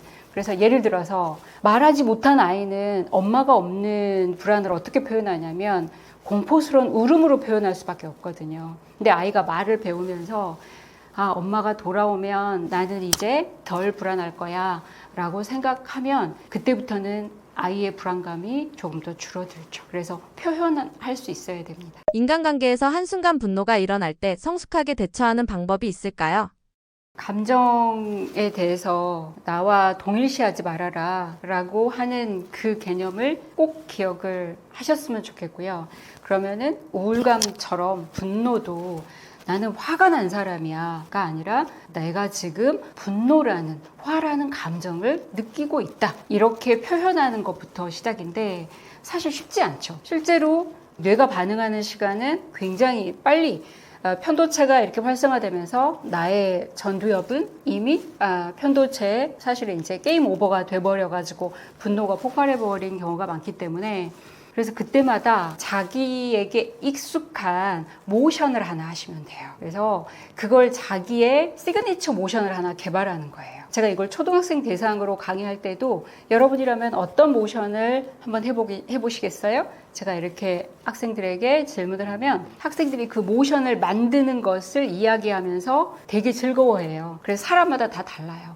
나는 머리를 뻥 치겠다. 나는 이렇게 하겠다. 나는 허벅지를 치겠다. 나는 이렇게 나를 살짝 이렇게 뭐 꼬집듯이 여기를 이렇게 만져주겠다. 이렇게 얘기하거든요. 근데 이런 나의 모션이 나의 생각을 잠재우는 이 필살기입니다. 왜냐하면 내가 생각에 사로잡히면 계속 분노하게 돼 있거든요. 그런데 우리 몸은요, 우리 특히 뇌는 뇌 가소성이라고 들어보셨을 거예요. 뇌가 스스로 신경회로를 바꿉니다. 그래서 내가 아무리 편도체가 활성화됐다고 해도 나의 전두엽에서 아니야 이제 그만 생각해도 돼. 그리고 화를 더 이상 내면 너가 너무 힘들어져 라는 이성적인 이런 신호를 줬을 때 얘가 가라앉을 수 있는 시간이 질볼트 테일러라는 학자는 90초라고 얘기는 했습니다마는 이것을 여러분들이 한번 실험을 해보는 거예요. 그래서 나의 분노 호르몬이 내 몸에서 빠져나가는 시간은 그렇게 오래 걸리지 않습니다. 그래서 내가 이렇게 쉽게 나만의 어떤 시그니처 모션을 가지고 stop thinking 해보는 거예요. 이걸 입 밖으로 표현해도 돼요. stop thinking 뭐 여러 가지 모션이 있겠죠. 그리고 가장 또 추천드릴 수 있는 방법은 내가 여기에 어떤 뭐 팔찌나 시계를 여기에 내가 착용을 했다. 그러면 요거를 이쪽 손으로 옮겨보는 거예요. 그러니까 그 순간 나의 이 생각을 잠재울 수 있는 모션 하나만 해보는 거죠. 그래서 만약에 어떤 공간이라면 화가 나 있는 그 공간을 반드시 벗어나는 게 중요합니다. 왜냐하면 그 화가 나 있는 그 공간, 화를 촉발한 그 대상을 보면서 내가 그 화를 잠재우기는 어려워요. 그래서 스탑 띵킹을 할 때는 그 공간에서 벗어나도 좋아요. 만약에 안방에서 화가 났잖아요. 그럼 반드시 거실로 나가는 거죠. 그래서 거실에 내가 화가 날 때마다 갈 수 있는 어떤 공간을 따로 만들어 놔도 됩니다. 예를 들면 거실 끝에 우리가 보면은 뭐 지금도 그러는지 모르겠지만 거실 끝 베란다 앞쪽에 우리 골프 퍼팅 연습하듯이 인조 매트 하나 깔아 놓잖아요. 거기를 나는 내 화를 잠재울 때마다 저 매트를 내가 걸어야 되겠다. 이렇게 한번 해보는 거죠. 그러니까 어떤 행동을 새롭게 한번 옮겨봄으로 인해서 내 감정을 전환하는, 그래서 나의 감정 회로를 끊는 그런 한번 패턴을 해보시면, 이게 한번 또 놓쳤어. 내가 또 화를 내고 말았어. 아, 그렇게 했어야 되는데 놓쳤네. 다시 또 한번 다시 해보자. 이렇게 해보시면 됩니다. 제가 늘 강조하는 말은 그겁니다. 내가 한번 했는데 아우 안 되더라고. 그러면 포기가 아니라, 좌절이 아니라, 아, 다시 해보자. 그때는 못했지만 이번에는 할 수 있어 라고 다시 해보는 그런 마인드셋만 있으면 충분히 가능합니다.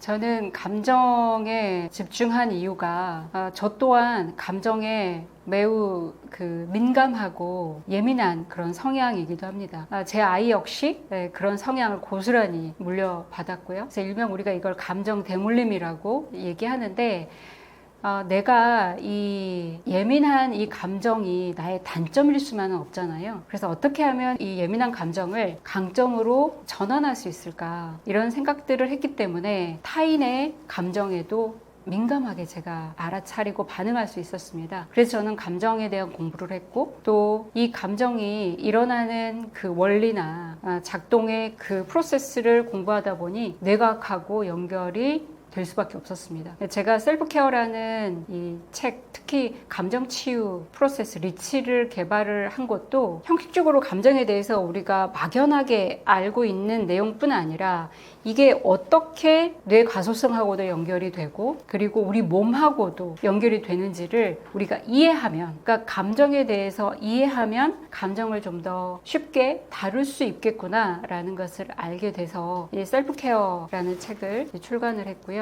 제 아이가 대학생이 돼서 그런 얘기를 했습니다. 제가 자라고 보니 굉장히 예민한 성향이라는 걸 알았다.